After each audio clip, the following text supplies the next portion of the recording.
नमस्कार मित्रों, आप सबका मेरे इस चैनल सापेक्ष में स्वागत है। धर्मेंद्र मन्नू का आप सभी राष्ट्रवादी बंधुओं को राम राम। जिस तरह से भाजपा अपने 400 के मिशन में लगा हुआ है, जिस तरह से वो अंधाधुंध मोदी जी प्रचार में लगे हुए हैं और संगठन जिस तरह से हर जगह अपनी लोगों से मतलब कि पार्टियों क्षेत्रीय दलों से बात करके और जहां कमज़ोर है वहां गठबंधन और साझेदारी के लिए प्रयत्न कर रही है, वो ये दिखा रहा है कि मोदी जी और भाजपा अपने 400 के आंकड़े को लेकर कितनी सीरियस है, कितनी गंभीर है। भाजपा के लिए सबसे कमज़ोर जो पहलू है वो साउथ है, जहां भाजपा विपक्ष भी मानते हैं और भाजपा के समर्थक भी मानते हैं कि उस साउथ में भाजपा कमज़ोर है। लेकिन जिस तरह से भाजपा तैयारी कर रही है, वो आज का रिजल्ट ये है कि कल तेलुगु देशम पार्टी के चंद्रबाबू नायडू जी और पवन कल्याण दोनों भाजपा के शीर्ष नेतृत्व से बात करने के लिए दिल्ली पहुंच चुके थे और उनकी बात चल रही थी। किस लिए? तालमेल, सीटों के तालमेल को लेकर। अब बताइए मुझे कि एक ऐसी पार्टी जिसका दक्षिण में कोई जनाधार नहीं है,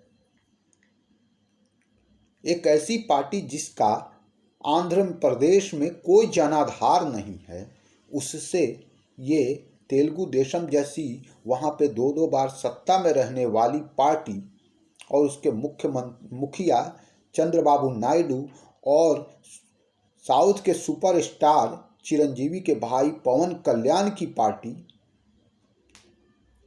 गठबंधन करने के लिए लगातार लाइन में खड़े हैं, बातें चल रही हैं सीटों के समझौते पर। ये बात बताता है कि आंध्र प्रदेश में भी अब स्थिति भाजपा की वैसी नहीं है जैसी पहले थी। विपक्ष भले ही खुश हो ले इलेक्शन के पहले तक कि नहीं साउथ में कमज़ोर है, वो अपने इस मुगालते में रहे, लेकिन भाजपा कहीं ना कहीं ये उसके बढ़ते जनाधार को दर्शा रहा है। भाजपा के इतना ऐसे प्रमुख नेताओं का और अभी विपक्षी पार्टियों का गठबंधन और सीटों का तालमेल ये बता रहा है कि उसका जनाधार बढ़ रहा है और भाजपा धीरे धीरे साउथ में मजबूत हो रही है। और कोई अतिशयोक्ति नहीं होगी कि अगले चुनाव में 4 महीने बाद जो चुनाव है उसमें कोई अजूबा रिजल्ट देखने को मिल जाए, वैसा जैसा तेलंगाना ये त्रिपुरा में हुआ था, वैसा जैसा कर्नाटक में है, साउथ के अन्य स्टेट्स में भी देखने को मिल सकता है। और वैसा न भी देखने को मिले तो सीटों में बढ़ोतरी और खाता खोलना तो जिस तरह से मेहनत कर रही है बीजेपी दिख रहा है। यहाँ पे तमिलनाडु में जिस तरह से अन्नामलई मेहनत कर रहे हैं उस पर मैं अलग से वीडियो बनाऊंगा तमिलनाडु की स्थिति पर। लेकिन आंध्रा की स्थिति, आंध्रा में 2 प्रमुख नेताओं की प्रमुख पार्टियों के साथ गठबंधन ये बता रहा है कि आंध्र प्रदेश का चुनाव भी इस बार कहीं ना कहीं पलड़ा बीजेपी की तरफ है और बीजेपी जिस तरह से मेहनत कर रही है वहाँ पे भी कुछ सीटें निकाल सकती है। और ऐसे में 400 का आंकड़ा पार करना बहुत मुश्किल नहीं होगा। अगर नहीं भी पार करती है तो उसके करीब भी पहुंच जाए भाजपा। अगर 400 का आंकड़ा वो टारगेट में रखे हुए है तो 390 तक भी पहुंच जाए तो ये भाजपा की बहुत बड़ी जीत ही होगी, हार नहीं होगी। भले ही लोग उसे नैतिक जीत मानकर राहुल गांधी और अखिलेश यादव और बाकी नेता विपक्ष के और ये नैतिक जीत मान लें, लेकिन जीत तो भाजपा की ही होगी। वैसे ही जैसे अखिलेश जी ने पिछली बार के इलेक्शन में जब भाजपा 256 सीटें आई थी, तो उन्होंने कहा, गर्व से कह रहे थे कि हमने भाजपा की सीटें तो कम कर दी। अरे भाजपा की सीटें तुमने कम कर दी, 312 से 256 लेकर आ गए, कम कर दिया, ये बहादुरी की बात है।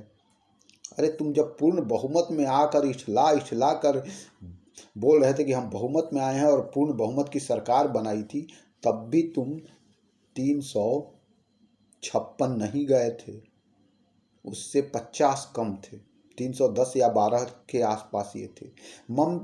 मायावती भी जब पूर्ण बहुमत में सरकार बनाया था मायावती ने, तब भी उत्तर प्रदेश में वो 204 या 6 या 210 के ही आसपास में थी।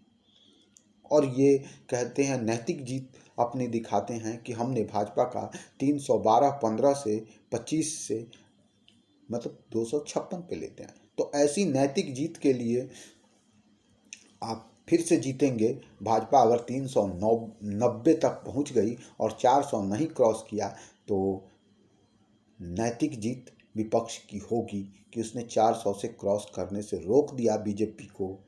और तो ये है, लेकिन सवाल यही है कि भाजपा आंध्र प्रदेश में भी अपने जनाधार को बढ़ा रही है, और उसका रिजल्ट ये होगा कि वहाँ पे भी वो सीटें निकालेगी। और वो ये बात बता रहा है आपको, ये दो जो बड़े नेताओं का दिल्ली में बैठकर भाजपा के शीर्ष नेतृत्व के साथ गठबंधन की बातें करना, सीटों की साझेदारियों की, ये बता रहा है कि भाजपा आंध्र प्रदेश में कितनी महत्वपूर्ण पार्टी हो गई है। तो आज के वीडियो में इतना ही, फिर अगले वीडियो में मिलते हैं। तब तक के लिए जय श्री राम। आप प्लीज़ मेरे वीडियो को देखें, लाइक कीजिए, मेरे चैनल को सब्सक्राइब कीजिए प्लीज़। धन्यवाद। जय श्री राम।